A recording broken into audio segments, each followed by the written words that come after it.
Last month, passenger trains pulled out of the Tanzanian port city of Dar es Salaam towards the capital Dodoma for the first time, a distance of more than 450 kilometers. Beaming posts on social media showed President Dr. Samia Suluhu Hassan waving off some of the first passengers.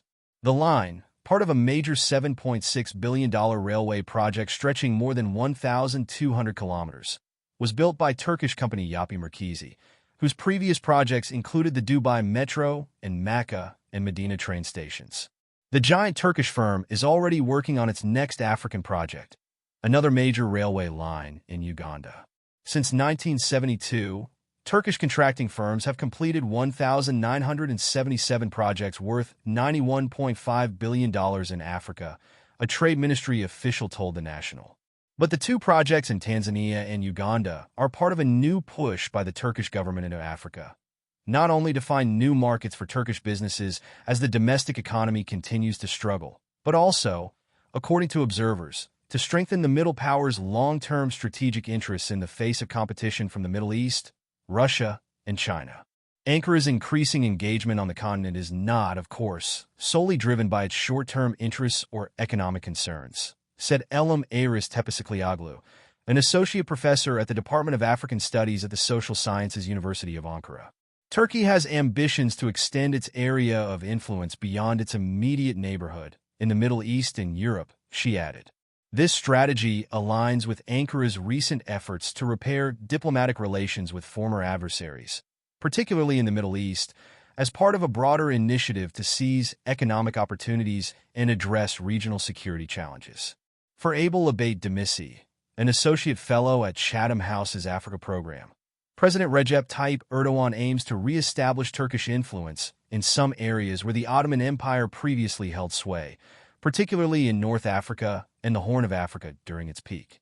Meanwhile, many countries in the Horn of Africa have struggled to establish stable governance while facing extremist insurgencies, such as al-Shabaab. Coupled with the disengagement of traditional Western partners, these nations have been exploring new alliances. There is a niche for the middle powers in the Horn of Africa, said Mr. Demisi. Many of the countries are trying to court as many partners as possible because the role of the West is significantly diminishing. In Somalia, Ankara has built diplomatic, trade, and military relationships over the years, recognizing the country's geographically strategic position and economic potential. The East African nation has been beset by conflict, extremist insurgency, and famine for decades. Other countries have stepped in to back up its military, while securing interests in its multiple ports on a key shipping lane through the Gulf of Aden and Arabian Sea. Turkish conglomerate Al Bayrak runs Mogadishu port in Somalia's capital, and a Turkish firm also runs the city's airport. Last month, Turkey's parliament agreed to extend the country's troops' presence in Somalia for another 2 years, an indicator of its interest in maintaining a military footprint in the East African nation. Mahed Wajij, executive director of the Mogadishu-based Somali Public Agenda think tank, noted that foreign interest in the African nation is primarily driven by commerce and security. He added that Ankara has gradually built up goodwill and relationships in the country, positioning itself for more significant investments and long-term activities. We have multiple ports, but they are not functioning properly, he told The National. That is why there has been interest in getting access to our waters, when we have all these coastlines doing nothing. I would say everything is in a rudimentary and basic stage, so the potential in almost every sector is huge. Other observers point out that Turkey is not actively looking to rival other countries in Africa, especially Arab nations, but to secure its interests in a place where others are looking out for their own, too. Turkey's relations with vital Arab countries have been strained in the last decade due to differing visions over conflicts in the Middle East, from Libya to Syria's civil war. However, those relations have significantly improved in recent years. Regional security concerns and economic goals have primarily driven President Recep Tayyip Erdogan's proactive approach. The shift led to the mending of diplomatic ties, high-level visits, and agreements on trade and investment, fostering stronger political and economic alliances within regional powerhouses such as the United Arab Emirates, Saudi Arabia, and Egypt. Looking at the competition among global and regional actors across the continent, Turkey's stance aligns with stability, standing with the people against destabilizing initiatives, respecting international law, and working with legitimate governments, said Tunç Demirtaş, foreign policy researcher at SITA, a Turkish think tank close to the government. However, there are concerns that Turkey's expansion into Africa is closely tied to President Erdogan's 2 decades of rule, with many of the relationships with African leaders being rooted in personal friendships, creating potential long-term fragility. While these strong personal connections, such as the one between Erdogan and Liberia's former president George Weah, who share a background in football, have benefited Turkey, they also create vulnerabilities, said Selin Göküm, a political strategist who has written on Africa. On one hand, this raises concerns about Turkey's ability to maintain the same level of relations in the event of a change in government in Ankara. On the other hand, similar concerns arise if an African government is overthrown by a coup. Significant opportunities. In Ethiopia, which has ongoing disputes with Somalia over sea access, Turkish officials recognize that the Horn of Africa nation offers significant opportunities for investment in agriculture, infrastructure, and energy, which explains Ankara's interest. As a country which has historical ties with Ethiopia and the region, as well as a country who invested in the region, it is not surprising to see that Ankara has an interest in the Horn of Africa's peace and stability, Nebiyu Tedla, Ethiopia's foreign ministry spokesperson, told The National. This is also due to the fact that the Horn of Africa is strategically located near key maritime routes, including the Red Sea and the Gulf of Aden. Some critics express concerns that Turkish companies may prioritize their own interests over those of their African partners. In 2021, the Federation of Somali Trade Unions released an 18-page report accusing Favori LLC, the subsidiary of Turkish firm Kazuva Group that runs Mogadishu Airport, of poverty wages, providing a hazardous working environment, and offering some Somali officials kickbacks and holidays in Turkey. The National did not receive a response to a request for comment from Favori LLC and could not verify the claims independently. Turkey's business ambitions stretch from Algeria to South Africa, and in everything from home furnishings to roads and bridges. They face competition from countries like China, whose Belt and Road Initiative has resulted in major transport infrastructure projects across the continent, but has also attracted claims of leaving some African nations with significant debts. The Turkish private sector has leverage in sub-Saharan Africa. It is very pragmatic. A Turkish businessman familiar with the African market told The National. Turkish companies are providing both cheap and high-quality goods and services to Africa. It can compete with Chinese goods, and Turkish goods are better. In 2023, Turkish exports to North African countries were worth $13.7 billion, up from $10.9 billion a decade earlier. Exports to Sub-Saharan Africa totaled $7.7 billion last year, up from $4.4 billion in 2013, according to Turkish Statistics Institute data. These figures indicate that exports to Africa account for only about 8% of Turkey's global sales, with the EU remaining Ankara's largest trade partner by a wide margin. However, there are ambitions to significantly increase exports to the continent. Last year, the head of Turkey's Foreign Economic Relations Board announced a target of reaching a total Africa-Turkey trade volume of $75 billion. Turkish Airlines, the country's flag carrier, supports this goal by flying to over 50 destinations across Africa, from Tunis to Cape Town. Long-term goals. Turkey is also looking into strategic and high-value industries in Africa.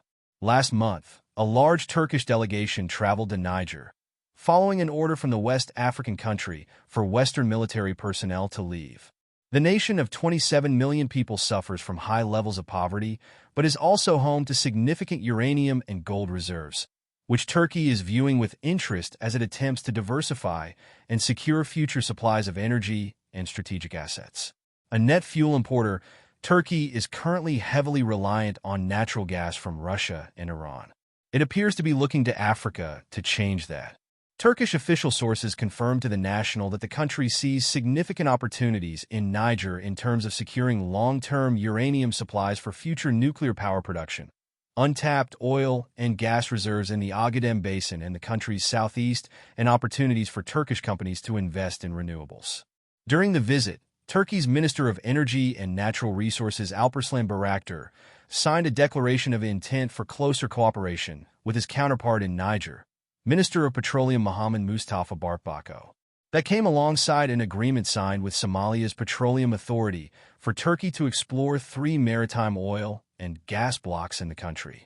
Turkey's state-owned mining company is already actively working in 3 of Niger's gold mine licensing areas, authorities in Ankara confirmed. Turkey sees gold as a strategic asset, serving as a hedge against economic instability, especially important given the country's years-long crisis that has caused a crash in the value of the Turkish lira and soaring inflation. It is also seeking markets across Africa for its domestically produced military drones. A December 2023 tally by the International Crisis Group think tank found that countries across Africa, from Mali to Somalia, own Turkish-made drones, often using them against Islamist extremists and other insurgents. This also has something to do with arms sales, said Ms. Aris Tepesiglioglu regarding the Niger visit. Turkish military equipment is very popular, so this is also related to Turkey's rising national defense industry, looking for more new markets with each country. There are other factors to consider. International Crisis Group warned that, like other drone exporters, Turkey may face the challenge of knowing whether purchasing countries will use the drones in line with international law. Some buyers may fail to fully consider, or may discount, the dangers to civilians of using drones in counterterrorism operations, including urban ones, or in policing operations, the group's 2023 report said. Diplomatic maneuvers. Trade and military cooperation come alongside a growing Turkish diplomatic presence in Africa. In 2002, it had only 12 embassies on the continent. Today, that number has risen to 44 embassies and 6 consulates, a Turkish diplomatic official confirmed. Part of a developing Africa policy has seen Ankara move from a provider of humanitarian aid and security cooperation to seeking opportunities to boost its reputation as a mediator. In one example, Turkey is acting as a peacemaker in long-term disputes between Somalia and Ethiopia. The move fits into a broader pattern of Ankara's attempts to play middleman, such as in conflicts between Russia and Ukraine and Israel and Hamas. This month, Turkey hosted a second round of talks between officials from Ethiopia and Somalia, nicknamed the Ankara process. The countries' differences intensified this year when Ethiopia and Somaliland signed a preliminary agreement allowing Addis Ababa access to the sea through the region in exchange for recognition of its independence. Ethiopia believes it should have access to the waters, whereas Somalia sees Somaliland as part of its territory and believes Ethiopia is attempting to harm its sovereignty. Turkey has had to tread carefully in balancing relations between both countries over the course of their most recent dispute. There was a tendency by Turkey to side with Somalia, so there was some displeasure that we saw in Ethiopia. They didn't think Turkey would do this to the cordial relationship the countries enjoy at the moment, said Mr. Demisi of Chatham House. I think that created some discussions behind the doors between Ankara and Addis Ababa for Turkey to take on this negotiating role. The talks are marathon in scale, and reaching a solution will not be easy. Another round of negotiations is scheduled for next month. No one has a magic wand. Expecting miracles to be created overnight would be wrong, said Mr. Demertas of CETA. Regardless of where this process leads, it is a significant achievement for Turkey to bring together 2 countries, which have been in conflict and competition for centuries and have experienced severe tensions recently, under the same roof. According to Mr. Demisi, based on conversations with diplomatic sources, drawn-out mediation may represent a conundrum for Turkey. It's hard to see what options they have while the negotiations are being dragged out and the Memorandum of Understanding becomes a fait accompli. African voices supporting Ankara say it is less interested in controlling the internal affairs of African countries than former colonial powers on the continent. Alongside closer cultural ties to many Muslim African nations, and for many in Africa, Turkey seems more welcome than European and Western powers.